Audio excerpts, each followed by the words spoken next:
अतिथियों से विनम्र निवेदन करूंगा कि मंच के सम्मुख महाराणा प्रताप ब्रह्मलीन महंती विजयनाथ जी महाराज, राष्ट्र ब्रह्मलीन अवधनाथ जी महाराज, भारत माता सरस्वती माता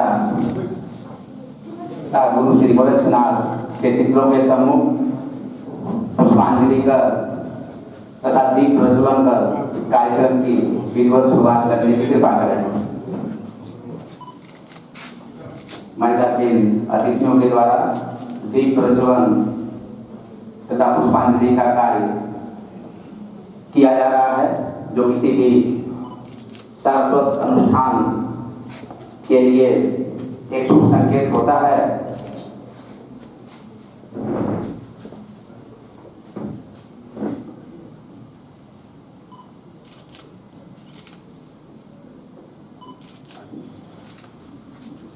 अब मैं मंचासीन अतिथियों से विनम्र निवेदन करूंगा कि पुष्पांजलि कार्यक्रम और दीप प्रज्वलन के बाद वे मंच पे अपना स्थान लेने की कृपा करें।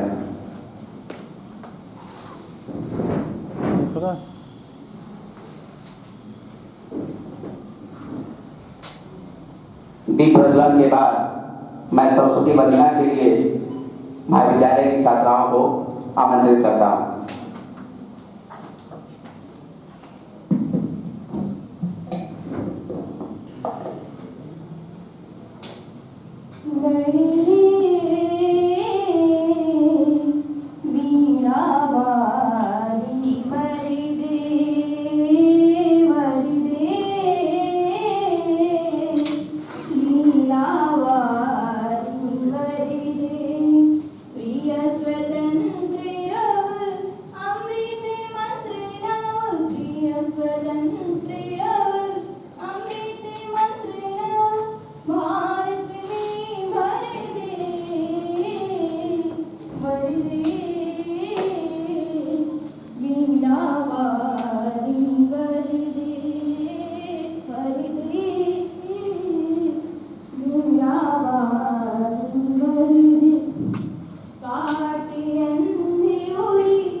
सरस्वती वंदना के बाद आज के इस सम्मान समारोह कार्यक्रम में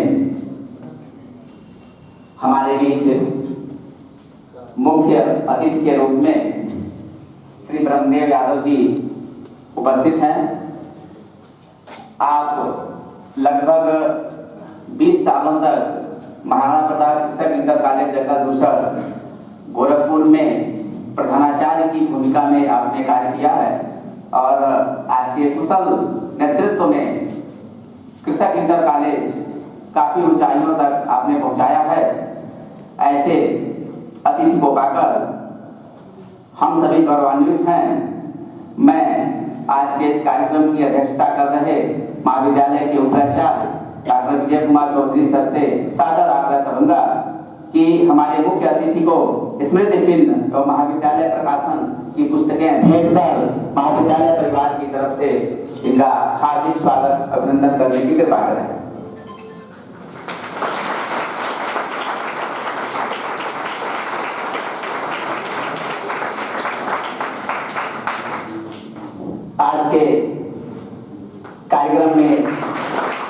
के लिए कार्यक्रम रखा गया है। ऐसे जो हमारे महाविद्यालय के पूर्व छात्र हैं श्री कृष्णकांत विश्वकर्मा जी, आप आज इस कार्यक्रम में उपस्थित हैं। आपके लिए ये सम्मान समारोह कार्यक्रम आयोजित किया गया है। आपने उत्तर प्रदेश लोक सेवा आयोग के द्वारा आयोजित की जाने वाली पीसीएस की परीक्षा, जो हम सभी जानते हैं कि राज्य स्तर पे सबसे कठिन परीक्षा अगर कोई होती है प्रशासनिक सेवा के क्षेत्र में तो पीसीएस की परीक्षा मानी जाती है। और ऐसे पीसीएस की परीक्षा में आपने 2023 पीसीएस की परीक्षा में पूरे राज्य में 21वीं रैंक आपने प्राप्त किया है, जो हम सभी के लिए बहुत ही गर्व का विषय है। आपने 21वीं रैंक लाकर अपने गांव का, अपने समाज का तो मान बढ़ाया ही है, आपने इस महाविद्यालय का नाम भी आपने ऊंचा किया है। और आप 2018 बैच के विद्यार्थी रहे हैं। यहाँ पे स्नातक की उपाधि आपने 2018 में यहाँ से पूरी की है। आपका विषय गणित, भौतिकी तथा कंप्यूटर साइंस रहा है। कहते हैं कि अभाव में किस तरीके से अपने आप को साबित करना होता है, वो कृष्णकांत जी से सीखना चाहिए।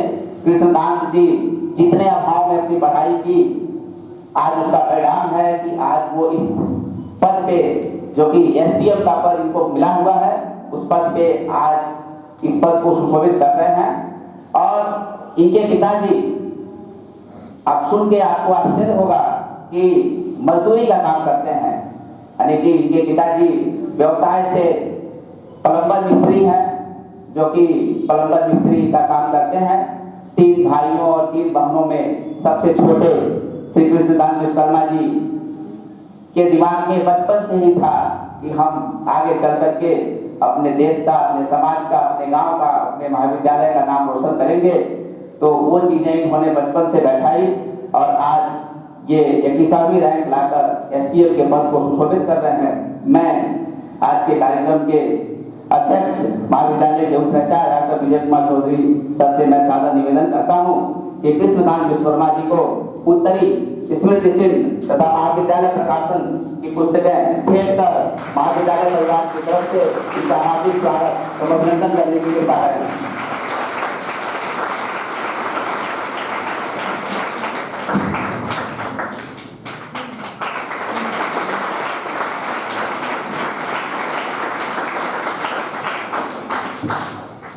कृष्णकांत जी ने चौथे प्रयास में पीसीएस की परीक्षा उत्तीर्ण की है।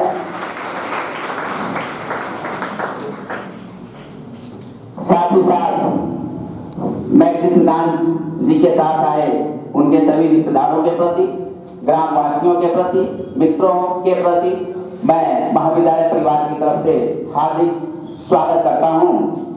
अब मैं कार्यक्रम को आगे बढ़ाते हुए आज के इस कार्यक्रम के मुख्य अतिथि श्री ब्रह्मदेव यादव जी को मैं उद्बोधन हेतु सादर आमंत्रित करता हूं। श्री ब्रह्मदेव यादव जी।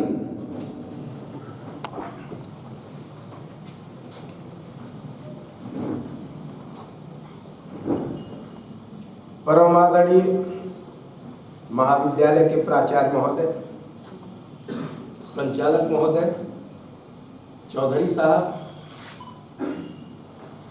और कृष्णकांत जी जो कि पीसीएस की परीक्षा उत्तीर्ण किए हैं, उपस्थित आगंतुक महोदय, छात्र एवं छात्राएं, सर्वप्रथम मां सरस्वती को प्रणाम करते हुए हम सभी लोग ब्रह्मलीन महंत अवैधनाथ जी के बहुत बड़े आभारी हैं और उनके चरणों में कोट कोट नमन करते हैं कि आप लोगों की समस्याओं के लिए हम महाराज जी से बराबर निवेदन करते थे और उन्होंने हमारे निवेदन को स्वीकार किया। आप सभी लोग जानते हैं इस क्षेत्र के वासी, ये जंगल था, इसको कटवा करके महाविद्यालय बनवाया गया, क्योंकि हमारा विद्यालय जब चल रहा था तो हमारे पास बहुत परेशानी आती थी। लोग हमारे क्षेत्र जवार यहाँ के लोग भी सिफारिश करते थे कि प्रिंसिपल साहब एक महाविद्यालय अगर बन जाता तो हम लोगों के बच्चों का कल्याण हो जाता। तो हमने निवेदन ब्रह्मलीन महंत अवैधनाथ जी से किया और शिक्षा के जगत में गोरक्षपीठ बहुत विकास किया। जिस कोने जाइए आप देखिए, अच्छे अच्छे होनहार बच्चे, राष्ट्रीय स्तर के खिलाड़ी, अंतर्राष्ट्रीय स्तर के खिलाड़ी, यानी गोरक्षपीठ के निर्देशन में उत्पन्न हुए हैं। यहाँ तक कि एक तरह से जो बच्चे शहर जाते थे पढ़ने के लिए, उनके सामने तमाम समस्याएं होती थी, उसका भी निदान हो गया है। आज हम स्वतः अपने को बहुत महसूस करते हैं कि हो न हो, ये महाराणा प्रताप महाविद्यालय जो है निरंतर अन्य विद्यालयों की तुलना में आगे चल रहा है। उदाहरण देखिए, कृष्णकांत जी आप ही के बीच पढ़ते थे, आप ही के बीच आते थे, तो हमको एक संस्कृत में श्लोक याद आ गया। भगवान कृष्ण ने अर्जुन को उपदेश दे रहे थे कि विपत्ति धैर्य मथा अभ्युदय क्षमा सतसि बात पड़ताम जो विक्रम जसश्चावृचि व्यसनम श्रुतो प्रकृत सिद्धम विदम महात्मना। तो ये छात्र छात्राओं के लिए यानी व्यसनम परिश्रम करना ही सबसे बड़ा कार्य है। अगर वह परिश्रम करेंगे तो उनको जीवन में कभी भी कोई बाधा नहीं आ सकती, किसी प्रकार की बाधा नहीं आ सकती। हम तो आज उसी इंटर कॉलेज की देन है कि ये महाविद्यालय कम से कम 500 लोगों को रोजगार दिया है और लगभग 2000 विद्यार्थी यहाँ अध्ययनरत होकर के अच्छे अच्छे क्षेत्रों में जाते हैं। मानिएगा नहीं, हमारे विद्यालय में 4 स्पोर्ट कॉलेज थे। हम अपने कार्यकाल में अगर जिस लड़के का नंबर कम भी रहता था और उसके माता पिता हमसे कहते थे, हम तुरंत उसका प्रवेश दे देते थे। और आज जब हम जाते हैं और हमारे बच्चे वो छात्र पढ़ाए हुए मिलते हैं तो हमको अपार खुशी होती है। कृष्णकांत के बारे में इनका भाई कृष्णकांत का लेकर के इनके पिता ने रिक्वेस्ट किया मेरे पास, में इंटर कॉलेज पर भाई इनका गया, कहा गुरुजी कहीं लिखा दीजिए। हम कहीं कहाँ नाम बताओ, लिखा दें तो सेंट एंड्रूज दिव्यनाथ की हम कहीं हो सकता है कि वो लोग कहते हैं कि जगह फुल हो गई।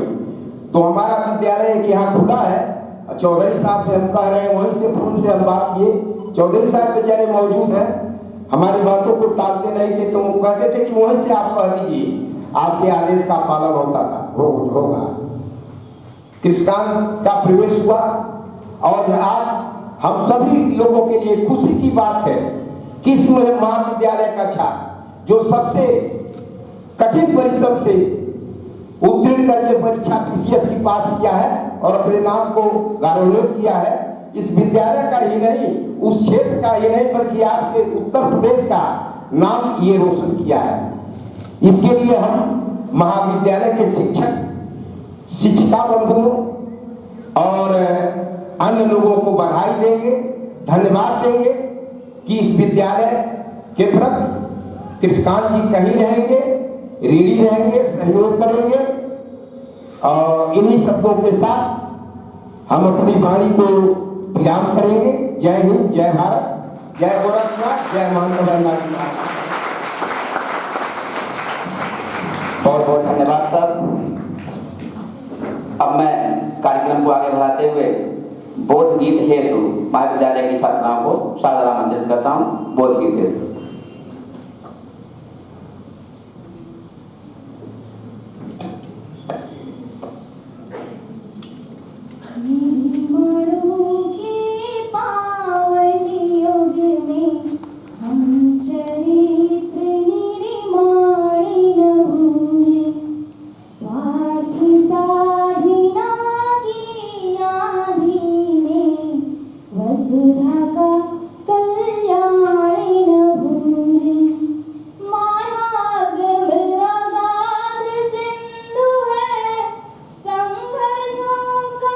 पार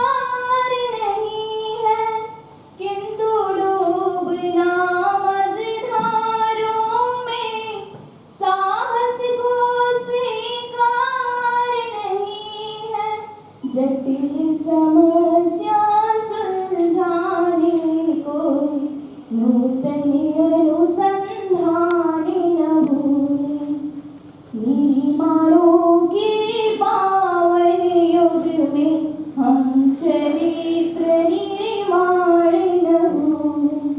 शील विनय आदर्श श्रेष्ठता तार बिना झंकार नहीं है। शिक्षा ज्ञान स्वर साध सकेगी यदि नैतिक आधार नहीं है।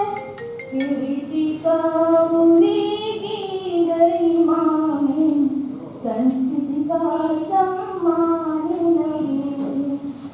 निर्माणों के पावन युग में हम चरित्र निर्माण न भूले। आविष्कारों की कृतियों में यदि मानव का प्यार नहीं है। सृजनहीन विज्ञान व्यर्थ है। प्राणी का उपकार नहीं है। भौतिकता के उत्थानों में जीवन का उत्थान न भूले। निर्माणों के पावन युग में हम चरित्र निर्माण न भूले।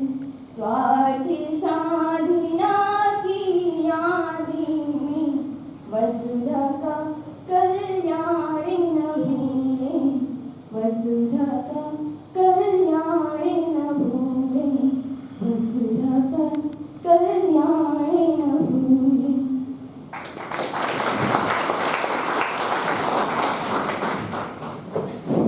अब मैं कार्यक्रम को आगे बढ़ाते हुए जिसे सुनने के लिए हम सभी यहाँ उपस्थित हैं, हमारे विद्यार्थी यहाँ उपस्थित हैं। शिक्षक आपको समय समय पे तो मार्गदर्शित करते ही रहते हैं।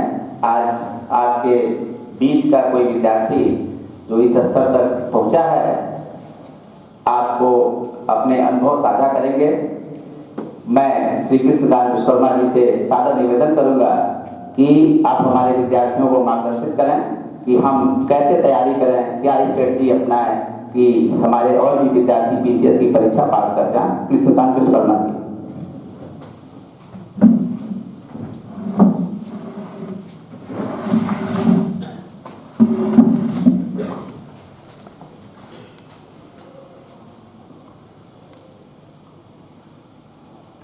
श्रद्धेय मां सरस्वती, मुख्य अतिथि के रूप में उपस्थित पिता तुल्य प्राचार्य सर, मंच संचालक सर, अध्यक्ष चौधरी सर, उपस्थित शिक्षकगण और मेरे परिवार के सदस्यों और कॉलेज के छात्र और छात्राएं,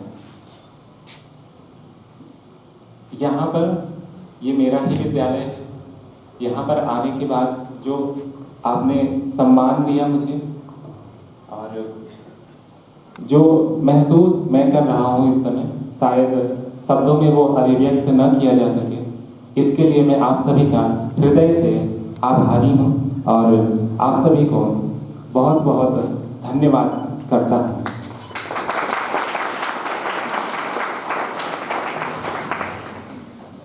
कर्मण्येवाधिकारस्ते मां फलेषु कदाचन मां कर्मफल हेतुर्भूर्मा ते संगोत्सव कर्मणि। भगवत गीता की ये लाइनें मेरे पूरी जर्नी की एक आधारशिला के रूप में देखी जा सकती है, क्योंकि जो ये जर्नी है ये काफ़ी उतार चढ़ाव के साथ चलती रहती है। धैर्य को बनाए रखना होता है। तो ये लाइनें मुझे काफ़ी प्रोत्साहित करती थी जब मैं डिमोटिवेट होता था या फिर परेशान हो जाता था। तो ये लाइनें मुझे बहुत मदद करती थी कि मैं आगे बढ़ूं और अपने लक्ष्य की ओर अग्रसर रहूं। बाकी मेरी जो ये जर्नी रही है उसमें मेरी फैमिली का, मेरे शिक्षकों का, मेरे विद्यालय के जो सबसे प्रिय शिक्षकों में से रहे हैं शैलेंद्र सर, वीरेंद्र सर, प्राचार्य जी तो यहाँ के नेतृत्व करता है, तो उनकी मैं क्या ही बात बोलूँ। तो जो भी यहाँ के टीचर्स रहे हैं और भी जो लोग रहे हैं, मैं उन्हें हृदय से धन्यवाद देता हूँ कि वो आज मुझे इस काबिल यहाँ पर बोलने के लायक खड़ा किया। मैं उनका हृदय से आभारी हूँ।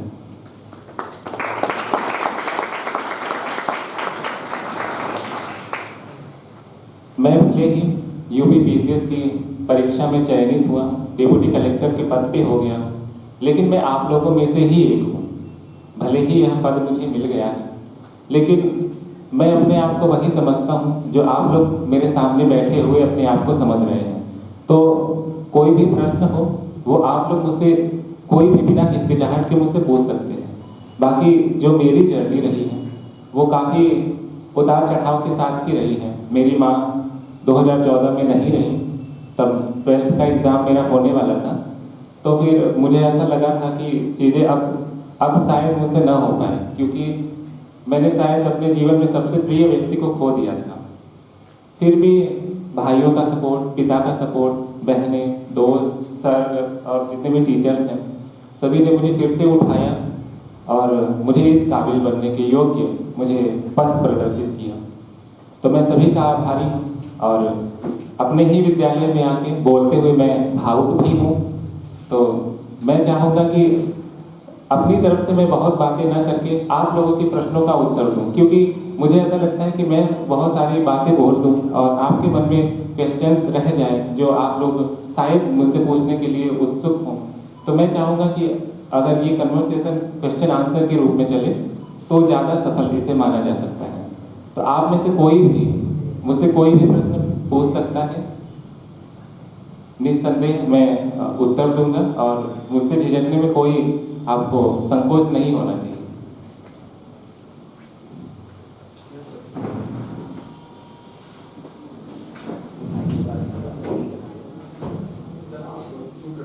सर मेरा नाम आशुतोष सिंह है और मैं भी सर मेरा नाम आशुतोष सिंह है।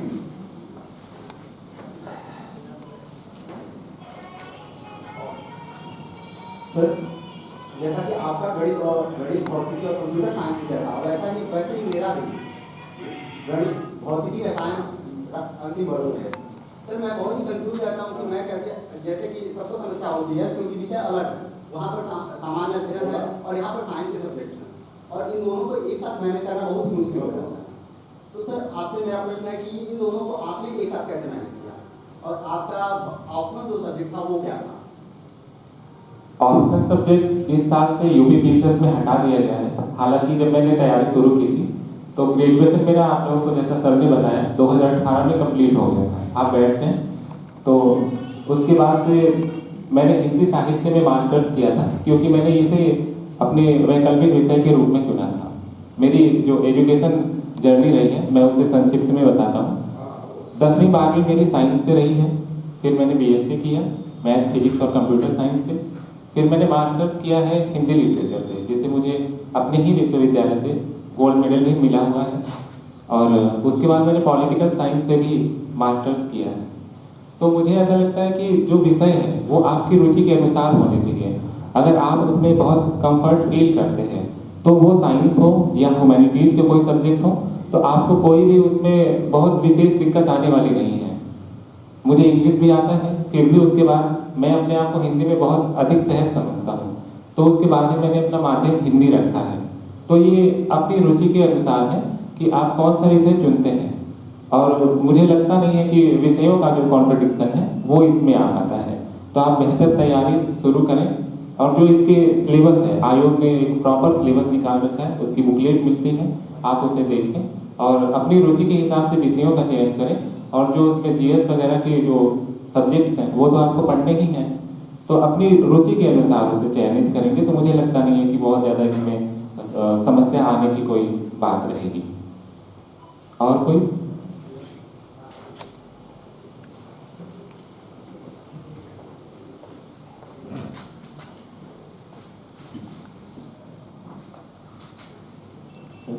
नमस्ते सर मैं आर्ट्स साइड का विद्यार्थी हूँ, बीए चतुर्थ सेमेस्टर से। सर जैसे मेरा प्रश्न यह है कि जैसे सर कभी पढ़ते पढ़ते अचानक से रहो मन डिमोटिवेट होने लगता है। जैसे कभी कभी ऐसा मन में आता है कि मैं मतलब जैसे मन एकदम थक हार के बैठ जाता है कि मेहनत उतना करो, रिजल्ट जब उतना नहीं मिलता है, मतलब मन डिमोटिवेट होने लगता है। सर पहला प्रश्न यह है कि मतलब जब आपका मन डिमोटिवेट होता था या कभी ऐसी सिचुएशन आती थी तो आप क्या करते थे? और सर दूसरा प्रश्न यह है कि जैसे सर कि कितने मेरे फ्रेंड्स भी कहते हैं, बड़े लोग भी कहते हैं कि ठीक है कॉलेज में पढ़ रहे हो तो क्लास ना करके अगर रूम पे तुम रह के अच्छे से पढ़ाई करते हो तो हो सकता है सिविल सर्विस और बेटर तरीके से होगा।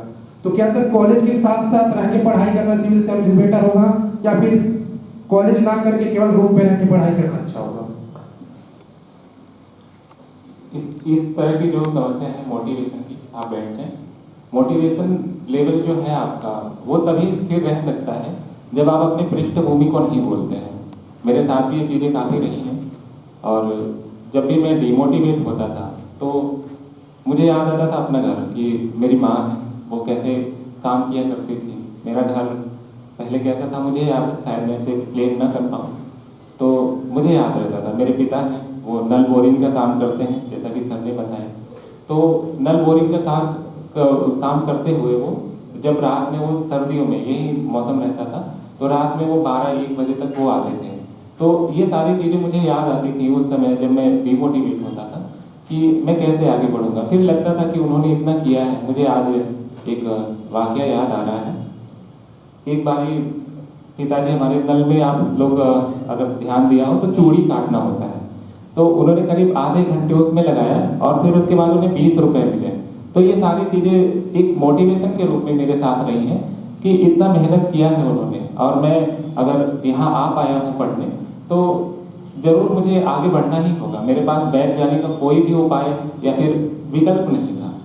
तो अपने पृष्ठभूमि को ना भूलें, अपने जो फैमिली के लोग हैं उनका सपोर्ट अपना पाएँ, उनसे विश्वास जीतें और उनका जो सपोर्ट है वो बहुत ज़रूरी है ताकि आप इकोनॉमिकली और मेंटली उनका जब सपोर्ट रहेगा तो आप बहुत अच्छे से डिमोटिवेशन का, फ्रस्ट्रेशन का जो फेज है उसे झेल सकेंगे।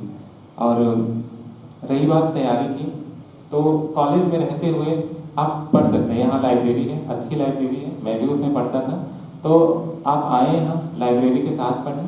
लेकिन मुझे ऐसा लगता है कि जब मैं यहाँ पढ़ता था तो कुछ स्टाफ थोड़ा मुझे ऐसा लगता था कि कम कोऑपरेटिव है। हालांकि मैंने प्राचार्य सर से इसके बारे में बात की थी, लेकिन वो नेतृत्व करता है तो उन्होंने चीज़ें सही भी करी थी। तो मुझे ऐसा लगता है कि आप यहाँ आके पढ़ सकते हैं, कोई दिक्कत नहीं होनी चाहिए।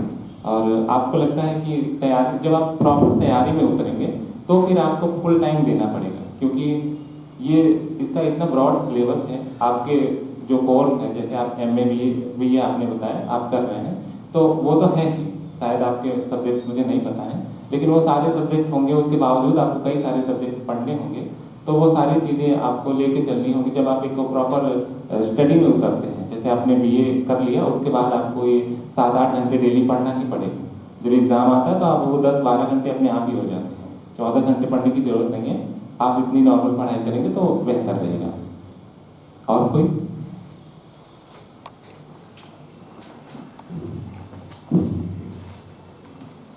Good afternoon sir. सर आपकी प्रेरणा कौन रही SDM बनने के लिए? क्योंकि मैं बहुत कंफ्यूजन में रहती हूँ कि मुझे क्या करना है लाइफ में, इस चीज़ के लिए आपकी प्रेरणा के तौर पे देखा जाए तो सबसे पहले मुझे अपनी फैमिली से ही प्रेरणा मिलती थी। मेरे पिता हैं, मेरी माँ है, भाई बहन हैं, जो उनकी हार्ड वर्किंग थी स्पेशली मेरे लिए, तो ये प्रेरणा का स्रोत रहा ही है।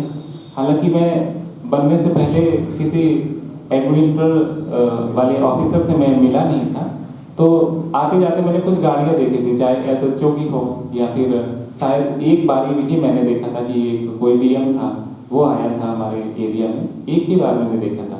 तो लोग उनको बाहर निकल के देख रहे थे, तो मुझे भी लगा कि ये कौन है, उत्सुकता एक मन में रही थी। तो ये सारी चीज़ें मेरी प्रेरणा स्रोत के तौर पर रही। तब मैं काफ़ी छोटा था, 9th में जब मैं था, तभी मुझे सिविल में आने का मन हो गया था। मैंने NDA के भी एग्ज़ाम दिए, हालांकि मेरे पैर में थोड़ी सी नसों की दिक्कत थी, तो उस वजह से शायद मेरा चयन नहीं हो पाया। शायद वो अच्छा ही था, अगर वहाँ हो जाता तो मैं यहाँ नहीं होता। तो ये सारी चीज़ें प्रेरणा स्रोत के रूप में रही। और कुछ? आप लोग एकदम संकोच को त्याग करके मुझसे कुछ भी पूछ सकते हैं। ऐसा नहीं है कि मैं बहुत बड़ा हो गया हूँ, वो शायद प्रशासनिक तौर पे हो गया हूँ, लेकिन आप लोगों के लिए मैं वही हूँ। तो आप लोग कोई भी मुझसे कोई भी क्वेश्चन पूछ सकता है।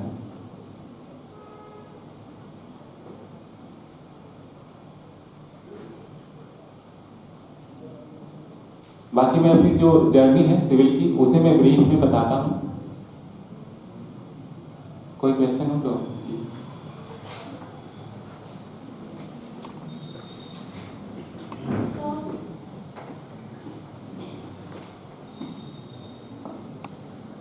First of all good morning. मेरा नाम कंचन सिंह है और मैं बीसीए स्टूडेंट हूँ।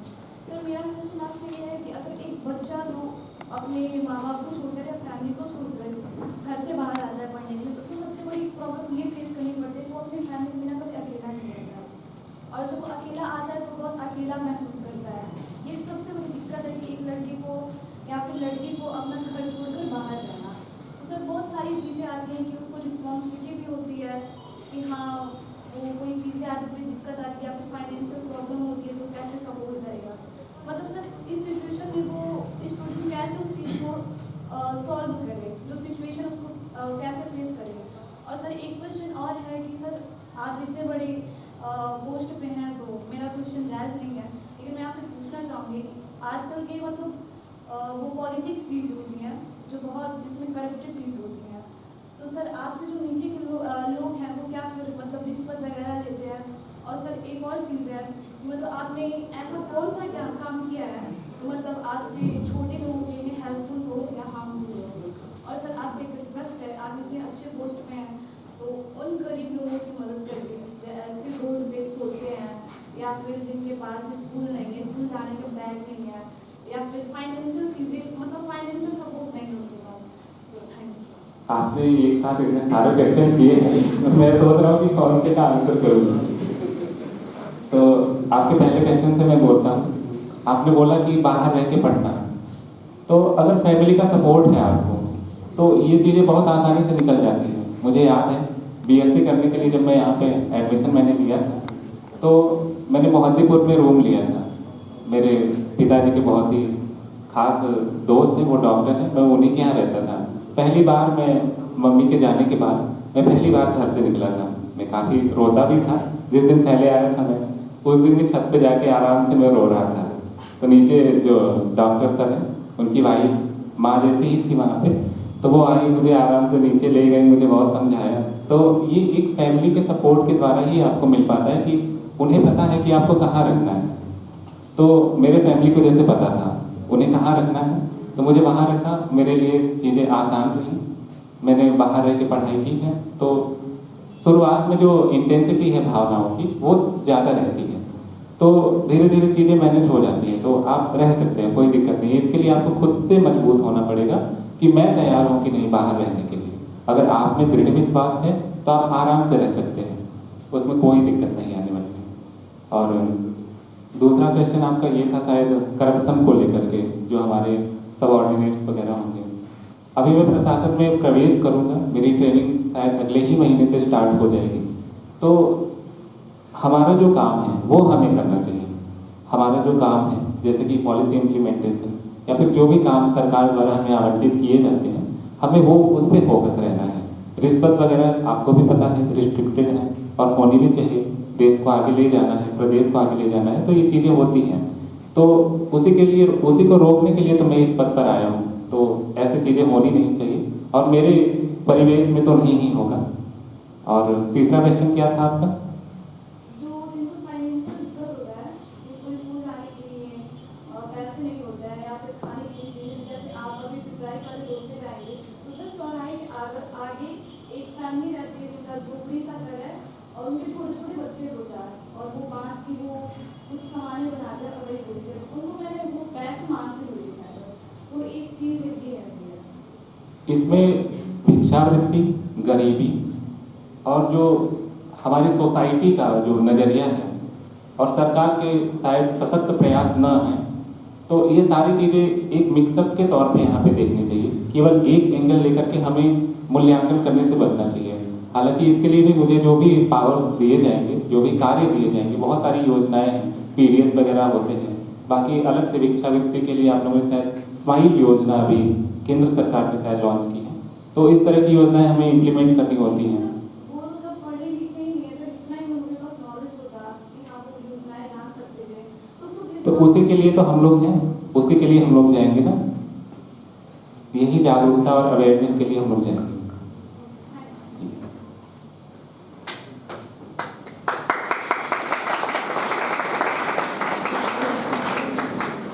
और कोई प्रश्न?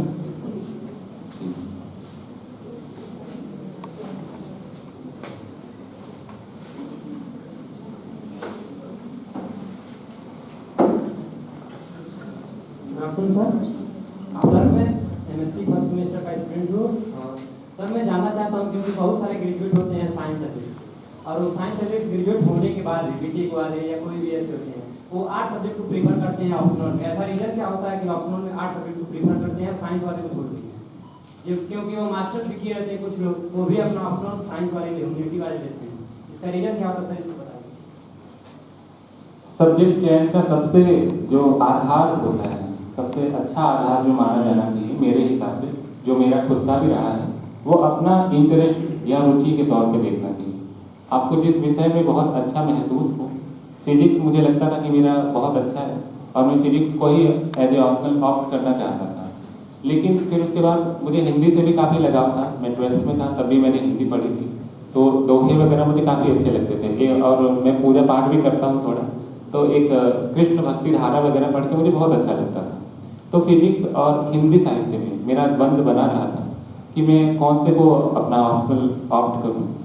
तो फिर मुझे ज़्यादा ये लगा कि मैं ज़्यादा सहज या फिर अपनी जो भावनाओं की अभिव्यक्ति है वो हिंदी विषय में मैं ज़्यादा अच्छे से कर सकता हूँ, तो इसलिए मैंने चुना। आपको मैथ्स वाले भी मिलेंगे, फिजिक्स वाले भी मिलेंगे, केमिस्ट्री वाले भी मिलेंगे। पीसीएस में यही विवाद तो पिछले वर्षों रहा है कि जो साइंस बैकग्राउंड वाले हैं, साइंस ऑप्शनल वाले हैं, उनको काफ़ी मार्क्स दे दिए जाते थे। स्केलिंग वगैरह का शायद जो मैकेनिज्म था वो बहुत अच्छा नहीं था और ह्यूमैनिटीज़ वाले पीछे रह जाते थे। तो ये पीसीएस में ज़्यादा था, इसीलिए इस साल से जो पीसीएस आयोजित करी जा रही परीक्षा, उसमें से ऑप्शनल सब्जेक्ट को ही हटा दिया गया ताकि प्रेफरेंस वगैरह ना हो पाए। तो रुचि को आधार बना करके विषय चयन करना चाहिए।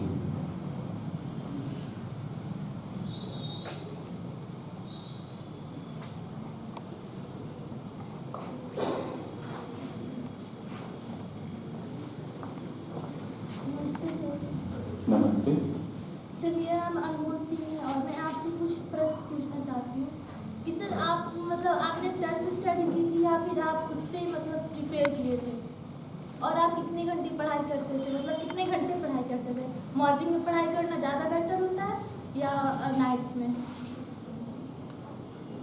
अगर मेरे कोचिंग की बात करी जाए, जो जिस तरीके से मैंने पढ़ा, सेल्फ भी काफ़ी चीज़ें करनी पड़ी। मैंने हिंदी साहित्य विषय विकास टीवी के जैसा आप लोग को पता होगा, वो उन सर से मैंने पढ़ा है, लाइव क्लास लिया था उनका। और उसके बाद दृष्टि में मेरी मेंटरशिप हो गई थी, क्योंकि मैंने वहाँ पे मैं ऑप्शनल सब्जेक्ट का विद्यार्थी रहा था, तो वो फ्री में प्रोवाइड करवाते, एक टेस्ट लेते हैं, अगर आप क्वालिफाइड हैं तो आपको उसमें एडमिशन मिल जाता है ईजिली। तो ये मेरा एक कोचिंग रहा है। दूसरा वीके त्रिपाठी करके एक टीचर हैं, उनसे मैंने सेकेंड पेपर और फोर्थ पेपर पढ़ा था। अगर आपको सिलेबस इसका पता हो तो शायद अच्छे से समझ पाएंगे। और एक रामेश्वर करके हैं, उन्होंने इकोनॉमिक्स पढ़ाया था हमें। तो बस इतनी ही कोचिंग मेरी रही है। तो बाकी जीएस फर्स्ट या फिर जो भी चीज़ें बच गई थी, जो भी टॉपिक्स रह गए थे, वो मैंने खुद से तैयार किए थे। नया जुड़ा था 5वां और 6ठा पेपर, तो वो भी मैंने खुद से ही तैयार किया था। और इसमें लगभग आधी चीज़ें मुझे खुद से करनी पड़ी थी। तो सेल्फ भी काफ़ी रहा है, थोड़ी कोचिंग से हेल्प ले ली मैंने।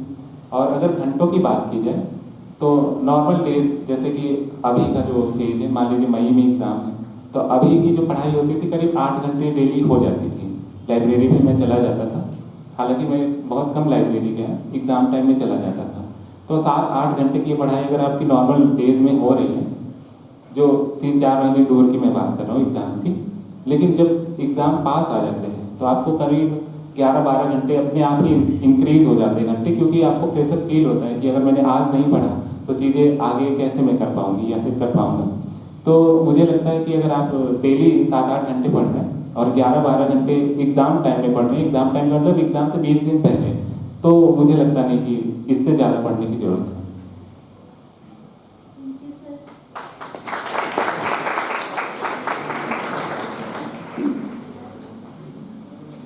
सर एक क्वेश्चन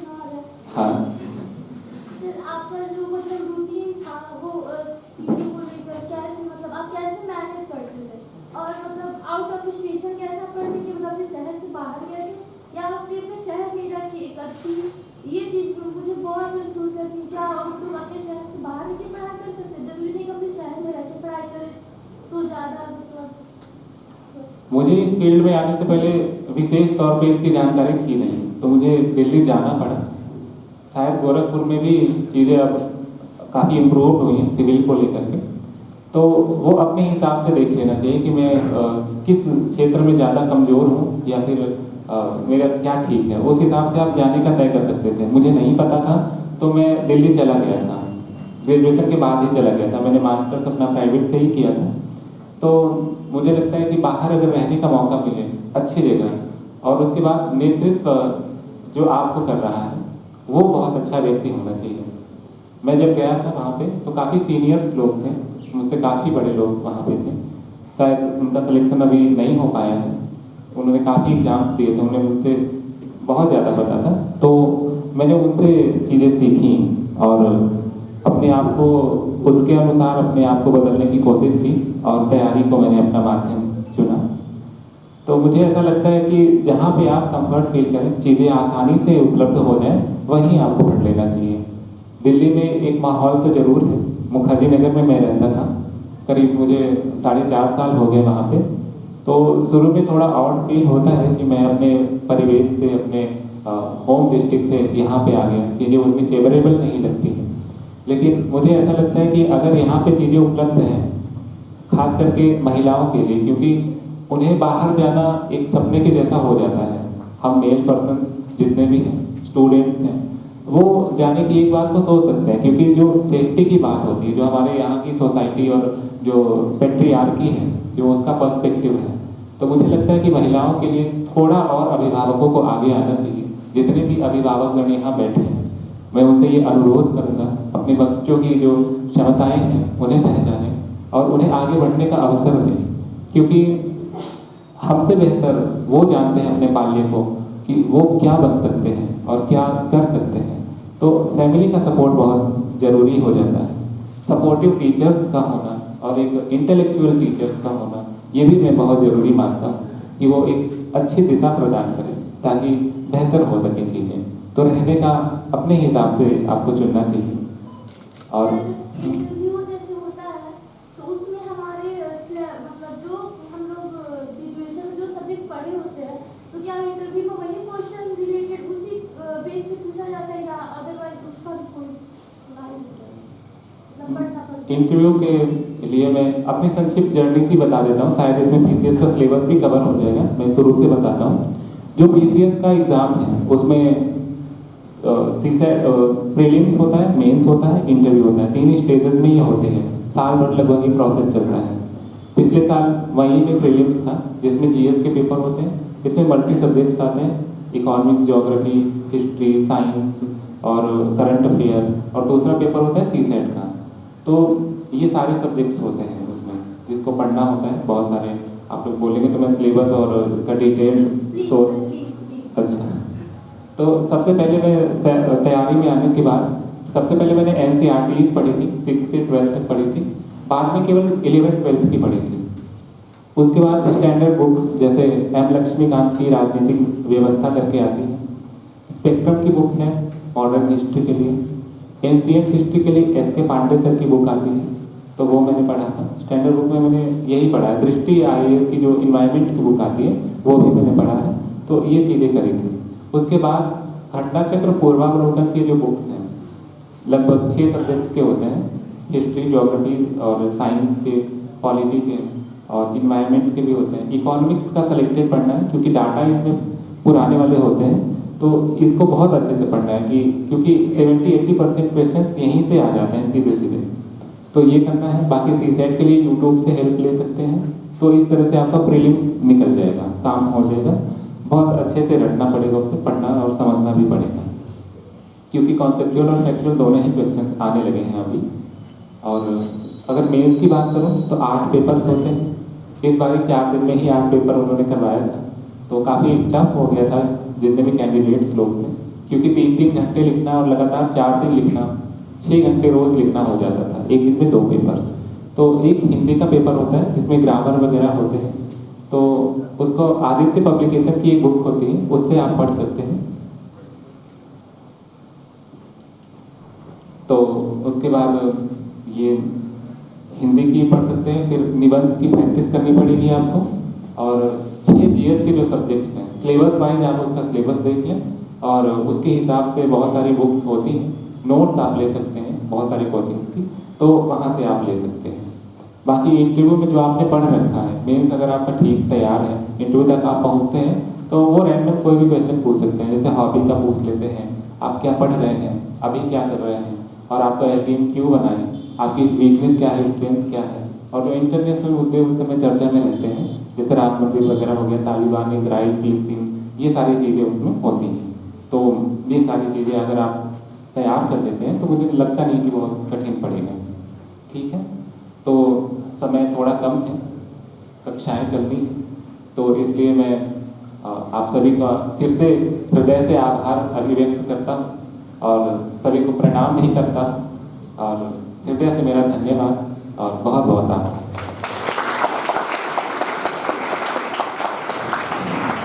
बहुत बहुत धन्यवाद दास जी, इतने कम समय में आपने हमारे विद्यार्थियों का मार्गदर्शन किया और मैं आशा करता हूं कि जब आपकी पोस्टिंग हो जाएगी तो हम लोग आपको बुलाएंगे और आप फिर से हमारे विद्यार्थियों का मार्गदर्शन करेंगे।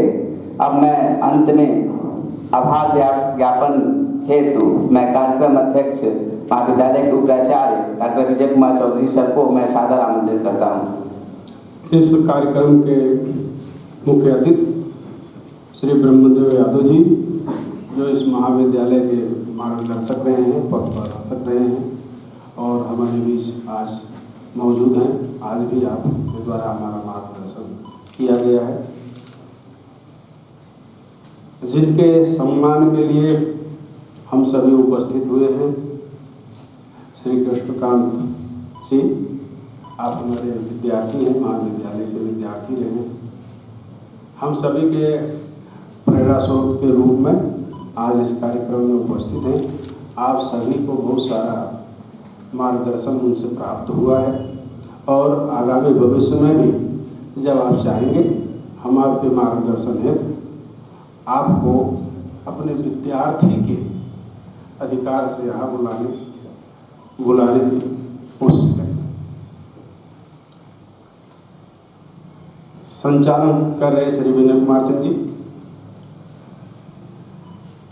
श्री कृष्णकांत विश्वकर्मा जी के संबंधीगण, सभागार में उपस्थित हमारे सहयोगी बंधुओं, प्रिय विद्यार्थियों, ये एक ऐसे विद्यार्थी का सम्मान कर रहे हैं या उसके कृत्य से, उसके धैर्य से, कर्म से और उसके भाग्य के समागम से जो चमक आई है उस व्यक्ति में, एक सितारे के रूप में चमक रहा है, उससे हम लोग बहुत सम्मानित हो रहे हैं और सम्मानित होते रहेंगे इस अपेक्षा के साथ कि आप सभी लोग इनसे प्रेरणा ग्रहण करेंगे और इसी तरीके से अपने महाविद्यालय को, अपने परिवार को, अपने सराउंडिंग सभी को एक ऊंचाई प्रदान करेंगे। महाविद्यालय सतत प्रयत्नशील है, प्रयत्नशील रहेगा आपके चतुर्दिक विकास के लिए। मैं सभागार में उपस्थित मंच सहित सभी लोगों के प्रति महाविद्यालय परिवार की तरफ से हार्दिक धन्यवाद ज्ञापित करता हूं और आशा करता हूं कि आप सभी लोगों पर ईश्वर की कृपा बनी रहे और आप लोग सदैव अपने प्रगति पथ पर अग्रसर होते रहें। कृष्णकांत जी को महाविद्यालय परिवार की तरफ से ढेर सारी बधाई और शुभकामनाएं। धन्यवाद।